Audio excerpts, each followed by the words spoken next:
Graças a paz, irmãos. Boa noite a todos que mais uma vez nos acompanham através desse canal, estudando aqui o Catecismo Maior de Westminster. Nós chegamos hoje à pergunta de número 48.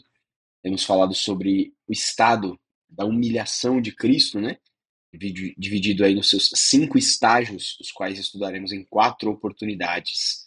Nós vimos uma semana passada, hoje continuaremos. Então, antes da gente propriamente começar, nós vamos ler a pergunta, né? Nós vamos considerar nessa noite e logo na sequência orar, pedindo o auxílio divino para o nosso estudo. A pergunta 48 do Catecismo Maior de Westminster: como Cristo se humilhou na sua vida? Cristo se humilhou na sua vida, sujeitando-se à lei, a qual perfeitamente cumpriu, e lutando com as indignidades do mundo, as tentações de Satanás e as enfermidades da carne, quer comuns à natureza do homem, quer as procedentes dessa baixa condição. Vamos orar?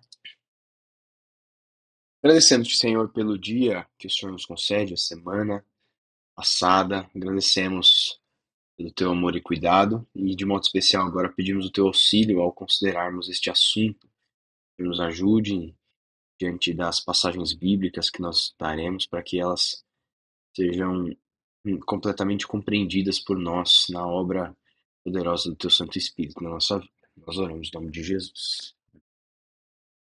Irmãos, então, nós, na semana passada, iniciamos o estudo específico acerca dos 5 estágios da humilhação de Cristo, com o primeiro degrau dessa escada descendente, né, que foi a concepção e o nascimento de Jesus Cristo. Diante desse assunto, é importante nós lembrarmos de 2 fatos. O primeiro deles é de que a humilhação de Cristo é parte do processo redentivo dos eleitos de Deus. Então, Cristo tinha de experimentar a humilhação, ele tinha de se humilhar. O segundo fato é de que normalmente nós atribuímos a humilhação aos momentos finais do ministério terreno de Jesus, na iminência da sua crucificação. Mas como nós vimos na semana passada, isso começa no momento da concepção e dura por toda a sua vida. Por isso que hoje nós continuaremos a estudar como se deu o estado da humilhação de Cristo no seu segundo estágio, o seu sofrimento nesta vida. Então, o catecismo inicia falando sobre a submissão à lei. Ele se humilha sujeitando-se à lei. Nós já mencionamos esse aspecto em outras ocasiões, mas a humilhação de Cristo, ela se dá então também pelo fato de que ele passou a estar sob a lei. Ele, o autor da lei, natural e essencialmente acima da lei, ao se encarnar, passou a estar debaixo da lei e das suas próprias implicações. Escrevendo aos Gálatas, Paulo expõe justamente isso, não só expõe o fato, mas também o seu propósito. Deixa eu ver se está aparecendo o texto. Eu tinha arrumado, arrumei, voltou a aparecer. Em Gálatas 4:4 diz assim: vindo, porém, a plenitude do tempo, Deus enviou seu filho, nascido de mulher, nascido sob a lei, então debaixo da lei, para quê? Para resgatar os que estavam sob a lei, a fim de que recebêssemos a adoção de filhos. Então, daqui nós observamos o fato exposto no início, de que Cristo tinha de experimentar este estado de humilhação. O objetivo era o resgate daqueles que, desobedientes à lei, não podiam salvar a si mesmos. Por esta mesma razão, ele também teve de cumprir a lei perfeitamente, né? Ele cumpriu a lei perfeitamente. O catecismo aqui nos oferece esse detalhamento da sujeição de Cristo à lei. A sua obediência perfeita, ela não diz respeito diretamente à sua humilhação. Então não é porque Cristo não se humilha ao obedecer à lei diretamente, mas essa é a disposição voluntária daquele que já estava submisso e, portanto, humilhado por estar submisso à lei. Jesus destaca essa sua disposição voluntária lá em Mateus 5,17, quando ele mesmo diz assim: não penseis que vim revogar a lei ou os profetas. Não vim para revogar, vim para cumprir. Porque em verdade vos digo até que o céu e a terra passem, nem um i ou um tio jamais passará da lei, até que tudo se cumpra. Aquele, pois, que violar um destes mandamentos, posto que dos menores, e assim ensinar aos homens, será considerado mínimo no reino dos céus. Aquele, porém, que os observar e ensinar, esse será considerado grande no reino dos céus. E através, então, dessa obediência perfeita de Cristo, é que ele justifica. Então, O catecismo não traz esse detalhe à toa. É justamente também para mostrar que a humilhação de Cristo, a sujeição de Cristo à lei tem o objetivo de justificação dos eleitos do Pai. Então, Isaías 53 nos mostra isso. Isaías 53, verso 11. Ele verá o fruto do penoso trabalho da sua alma e ficará satisfeito. Meu servo justo, com o seu conhecimento, justificará muitos, porque as iniquidades deles levará sobre si. E também em Romanos 5, 19. Romanos 5,19, porque como pela desobediência de um só homem, muitos se tornaram pecadores, aqui é referência a Adão, depois a referência ao segundo Adão, Jesus Cristo, assim também por meio da obediência de um só, muitos se tornarão justos. Então, daí a motivação, né, o objetivo da humilhação de Cristo em sujeitar-se à lei, resgatar aqueles que estavam sob a lei, justificá-los através da sua obediência perfeita à lei. Mas a humilhação de Cristo também se dá nesta vida durante o enfrentamento das dificuldades, ou como o catecismo chama aí no meio, as indignidades contra as quais Cristo lutou neste mundo. Basicamente, aqui a ideia é fazer a menção a um tipo de tratamento que Cristo não merecia, o que pode ser expresso pelo desprezo, pela rejeição, pela perseguição que ele experimentou em seu ministério terreno.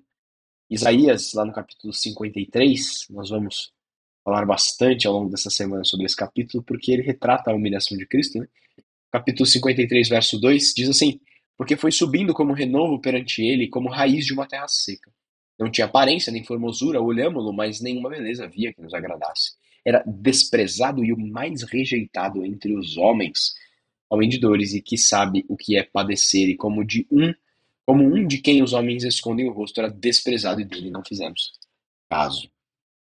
Não só Isaías antecipa, mas o Salmo Messiânico 22, Salmo 22, Salmo de Davi, ele também fala sobre isso, né? Aqui no verso de número 6 especificamente, o texto diz: Mas eu sou verme e não homem, opróbrio dos homens e desprezado do povo. E veja, sinceramente, nós não precisaríamos de muita pesquisa nos evangelhos para confirmar essa realidade de Cristo lutando contra as indignidades do mundo, dele experimentando desprezo, rejeição, traição, perseguição. Na sua crucificação, esta realidade ela é claramente exposta. Mas de maneira mais profunda, no meu entendimento, isso foi experimentado por Jesus na sua própria casa, na sua própria terra. Então, Marcos, no capítulo 6, verso 3, ele relata a volta de Jesus à sua casa, onde ele ali ensina na sinagoga, e alguns dali da região questionam: não é este o carpinteiro, filho de Maria, irmão de Tiago, José, Judas e Simão? E não vivem aqui entre nós suas irmãs? E escandalizavam-se nele. Jesus, porém, lhes disse: não há profeta sem honra, senão na sua terra, entre os seus parentes, na sua casa. Não pôde fazer ali nenhum milagre, se não curaram os poucos enfermos, impondo-lhes as mãos. Admirou-se da incredulidade deles, contudo percorria as aldeias circunvizinhas a ensinar.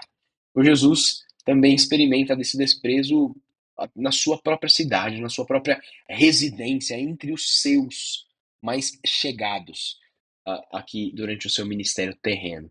Isso fica muito claro nesse texto. E tudo isso, como nós já dissemos, tem um objetivo redentivo. E o autor aos Hebreus não nos deixa esquecer, meus irmãos, que esta humilhação de Cristo, ela foi suportada por ele com um objetivo, o objetivo da salvação, da santificação dos eleitos. É por isso que ele diz assim: considerai, pois, atentamente aquele que suportou tamanha oposição dos pecadores, aquele que se humilhou a esse ponto, para que não vos fatigueis, desmaiando em vossa alma. Ora, na vossa luta. Não, até que é suficiente a leitura do texto. Já demonstra esse objetivo da humilhação de Cristo, visando aqui a nossa santificação, né? Visando a, a nossa, o nosso aperfeiçoamento. E ao submeter-se a essa posição humilhante, o catecismo ainda destaca que Cristo também se submeteu à possibilidade de ser tentado. Ele foi tentado por Satanás, como ocorreu lá no seu encontro com o diabo. Mateus 4 relata esta história para nós, eu vou ler aqui rapidamente.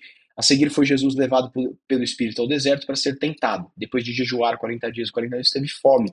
Então o tentador, aproximando-se, lhe disse: Se és filho de Deus, manda que estas pedras se transformem em pães. A primeira tentação, respondida por Jesus assim: Está escrito, não só de pão viverá o homem, mas de toda palavra que procede da boca de Deus. A segunda tentação. Então o diabo levou a cidade santa, colocou sobre o pináculo do templo e lhe disse: Se és filho de Deus, atira-te abaixo, porque está escrito: Aos seus anjos ordenará a teu respeito que te guardem, e eles te susterão nas suas mãos para não tropeçares em alguma pedra. E a resposta de Jesus: Também está escrito: Não tentarás o Senhor, teu Deus. Levou ainda o diabo a um monte muito alto, a terceira tentação. Mostrou-lhe todos os reinos do mundo e a glória deles, e lhes disse: Tudo isto te darei, se prostrado me adorares. Então Jesus lhe ordenou: Retira-te, Satanás, e a resposta, porque está escrito: Ao Senhor teu Deus adorarás, e só a eles darás culto. Um comentarista assim destacou a tentação de Satanás. Ele disse o seguinte: Foi um insulto ao seu caráter santo ser tentado por Satanás, que não é somente maligno e mentiroso, mas que também está em rebelião contra Deus. O Senhor da glória foi interpelado e tentado pelo rebelde mais sem lei e mais vil do universo. O Cristo, ao encarnar-se, ao tomar a forma humana, se coloca também nesta posição de ser tentado por Satanás, aquele ser mais baixo que há no universo, na criação divina. E aí o catecismo encerra expondo a humilhação de Cristo nas enfermidades da carne. Ele suporta essas enfermidades, né, nas experiências dos aspectos comuns à humanidade, isto é, na experiência da fraqueza, da corrupção do corpo humano. E aqui, muitos textos poderiam ser citados para provar que Jesus sentiu cansaço, sono, fome, sede, dor, própria morte, né, é a máxima expressão dessa fraqueza, dessa corrupção humana. Para nós mencionarmos alguns aqui, João 19:28, o texto diz assim, deixa eu abrir João 19:28. Depois, vendo Jesus que tudo já estava consumado, para se cumprir a escritura, disse: Tenho sede. Então Jesus sentiu sede, expressando aqui a sua humanidade. Mateus 4:2, texto que nós acabamos de ler, a tentação de Satanás, Mateus relata que Jesus teve fome. João 4:6 também vai relatar aqui a história de que Jesus estava ali à fonte de Jacó, cansado da viagem. Ele também sentiu cansaço. Nós encontramos o relato de que ele dormiu no barco, ali junto aos seus discípulos, enfim, todas essas expressam esta realidade que nós consideramos aqui. Então, meus irmãos, esse é o segundo estágio da humilhação de Cristo. Um movimento que, como nós vimos, é essencial para a nossa redenção, porque tendo ele vivido em perfeita obediência, suportado os sofrimentos em nosso favor, ele nos concede eterna redenção a todos quantos se achegam a ele em sincero arrependimento. Diante disso, portanto, nós devemos responder com gratidão, reconhecendo ao que Cristo submeteu para, em obediência ao Pai, nos salvar, conhecendo o tamanho dessa obra realizada pelo nosso Redentor. O que Deus assim nos abençoe. Vamos orar e encerrar o nosso estudo nessa noite. Agradecemos-te, Senhor, pelo tempo que tivemos aqui de consideração dessa obra bendita do Senhor, mas obra do Senhor experimentando na pele, obra de sofrimento, obra de luta do nosso Senhor e Salvador Jesus Cristo. Assim, nós reconhecemos e não teríamos outra reação a não ser ações de graças, Pai. Nós te agradecemos porque o Senhor enviou o seu Filho que se submeteu a estas condições terríveis para que assim nós pudéssemos ser resgatados de nós mesmos, das nossas próprias faltas, em misericórdia e compaixão. Bendizemos porque também reconhecemos que não éramos merecedor deste tratamento. Mas tudo isso aconteceu pela tua misericórdia, pela tua graça e somente pelo teu caráter, pela tua fidelidade a si mesmo. Assim, te agradecemos e nós o fazemos em nome de Jesus. Amém. Meus irmãos, Deus os abençoe. Desejo aí um bom final de quarta-feira, um bom final de semana.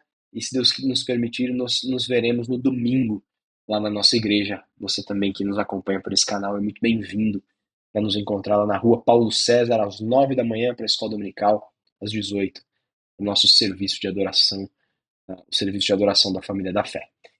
Deus abençoe. Até mais.